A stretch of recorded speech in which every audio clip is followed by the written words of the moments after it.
مين؟ حماده تعالى يابا. السلام. الله انت بترن الجرس ليه؟ امال فين مفتاحك؟ ضاع كل حاجه ضاعت. مالك يا حماده فيك ايه؟ مفيش حاجه بس قاعدين بس عشان مش قادر اخد نفس. طب تعالى يابا على مهلك. على مهلك يابا. قاعدين بس. مالك يا حماده في ايه؟ مفيش يابا مفيش يا بنت، انت مكبره الموضوع ليه؟ امال برين على تليفونك فين؟ تليفون بايظ في الصيانه. بايظ؟ هو انا مش عارفاك يا حماده، انت هتخبي على مراتك برضو؟ فيك ايه يا حماده؟ احكي لي يا حماده، انا ما كنتش تحكي لمراتك هتحكي لمين يابا؟ انت ليك حد تاني تحكي له يا حبيبي؟ قول لي اللي جواك يا حماده، انا سترك وغطاك.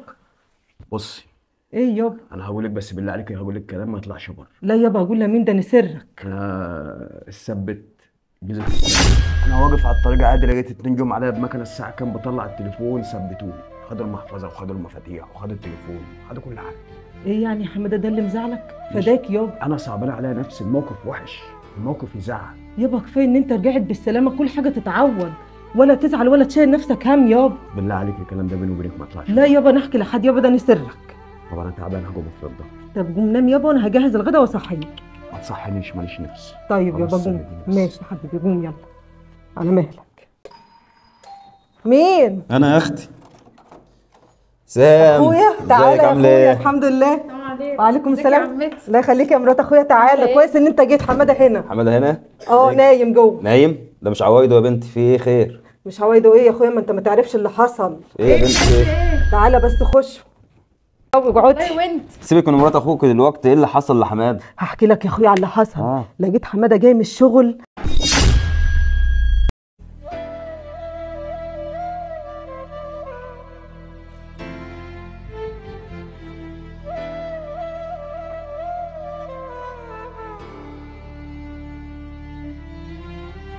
والله زي ما بقول لك كده يا اخويا، انا مش عارفه ايه اللي حصل له دوت. طب وحماد عمل ايه؟ ايه اللي حصل؟ اهو نايم جوه بقى، هدخل اصحهولك. خلاص ماشي. حماد ايه يابا انت لسه تعبان ولا ايه؟ لا يابا كويس. طب قوم بقى عشان اخويا علي ومراته بره عايزين يقعدوا معاكي شويه. على اخوك جه؟ يلا حبيبي، انا هعمل لكم حاجه تشربها بقى وانت اطلعي له. ماشي. ايه يا ابو نصر؟ ايه يا ابو نسب؟ عامل ايه يابا؟ الحمد لله. ازيك يا مدام؟ الحمد لله. عامله ايه يا نور؟ الحمد لله. الحمد لله بالسلامه. الله يسلمك يابا. ايه يعني هو اول واحد يعني، ايه اللي هيجري؟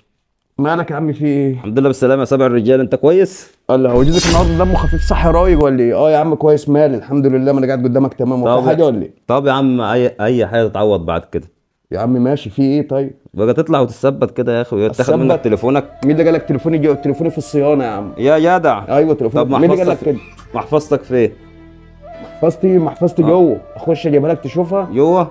هو بيهزر ولا ايه ماله؟ ايه يا ابو يوسف بقى، هو اول واحد يعني يتثبت وينسرق منه يعني؟ لا لا لا ما حصلش الكلام ده. تثبت ايه بس؟ مين اللي قال لكم يا الكلام ده؟ اخويا سلامتك بالدنيا، بس بعد كده باخد بالك ياما خدوا كل حاجه منك. ده حتى المفاتيح، حتى مفاتيح الشقه خدوها منك. مش عارف.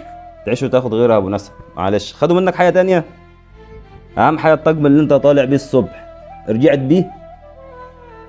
يا اخويا الحمد لله رجعت بيه. بس كده الحمد مطمن. لله. انا كده مطمن عليك يا ابو نسب. يلا تعيش وتاخد غيرها يا اخويا. هسيبك انا بقى استاذن عشان احنا كنا رايحين للدكتور. لا ما اختك جوه بتعمل حاجه ما ينفعش، لازم تشربوا حاجه. لا ده احنا هنسحب حتى من غير ما تشوفنا كده. خلاص؟ ماشي. عشان مش تمسك فينا. ماشي يا اخويا. ماشي يلا تعيش تاخد غيرها. يلا سلام يا ابو نسب. طب مش كنت استنيت شربتوا حاجه؟ يا عم بس لا عشان اختي ما تحسش بينا بس وتمسك فينا. يلا تعيش وتاخد غيرها يا سبع الرجال، ولا يهمك اي حاجه. الحمد لله بسلامتك. ماشي يا اخويا. المهم انت متاكد ان هم ما خدوش حاجه تاني؟ لا يا اخويا ما خدوش حاجه تاني. بس كده انا مطمن عليك. يلا ماشي. سلام. ماشي يا حماده اخويا مش سلام. تزعل نفسك، بسم الله ما شاء الله عليك، الحمد لله ان انت بخير يا اخويا. اتخن منك وبتثبته وبنسربه. يلا الحمد لله. الحمد لله مدام، الحمد لله على كل شيء. الحمد لله. الله هو اخويا راح فين؟ هو مشي ولا ايه حماد؟ مشي عشان رايح للدكتور. طب مالك فيك ايه؟ هو حد قال لك حاجه تزعلك ولا حاجه؟ حماد لا، انت هتخبي لا. على مراتك حبيبتك سترك وغطاك يا حماده؟ مالك في ايه؟ يا حماده قول لي مالك. حماده انا مراتك سترك وغطاك، ما كنتش تقول لي انا هتقول لمين؟ خلي بالك عشان دي السكه. خلي بالك عشان اللي انت بتعمليه ده ملوش غير معنى واحد بس، انك انت بتاخديني على حجرك وبعدين بتشيليني تحطيني على حجر الناس. ما هو انا لما اخون مراتي ان انا اقول لها سر عشان انا عارف ان هي ما بتبلش في لسانها فوله، طب انا هامن مين؟ ما هو انت لما يبقى جوزك عارف انك انت ما بتبلش في بقك فوله وبيحكي لحد بره، فساعتها ما ترجعيش تلومي غير نفسك، لان البني ادم مش هيطق، لازم يحكي. اصعب احساس في الدنيا انك انت تبقى عايش مع بني ادمه وانت عارف ان هي مش هتحفظ سرك.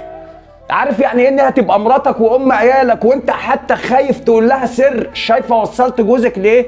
وصلتيه، ما هو لازم يحكي، لو ما حكالكيش هيحكي بره. بصي، سرك في بيتك وانت رايحه عند بيت ابوكي وانت خارجه من بيتك، طالما فتحت الباب الحلو بس اللي يطلع معاكي، الوحش يفضل في البيت. ما تقعديش تدحلبيني في الكلام وانا مراتك وسندك، اقسم بالله ما في كلام هيطلع، عيب عليك. انا مراتك، القفه ام ودنين لازم يشيلوها اتنين، وتشيليني تحط لي على حجرك. احكي لك، اروح عند اهلك الاقي امك عارفه وابوك عارف وابن خالتك عارف، بنت خالتك عارفه. ما انا لما هخون مراتي على كلمه خايفه اقولها لها، طب انا هتكلم مع مين؟ بص هقول لك حاجه، لو انت كده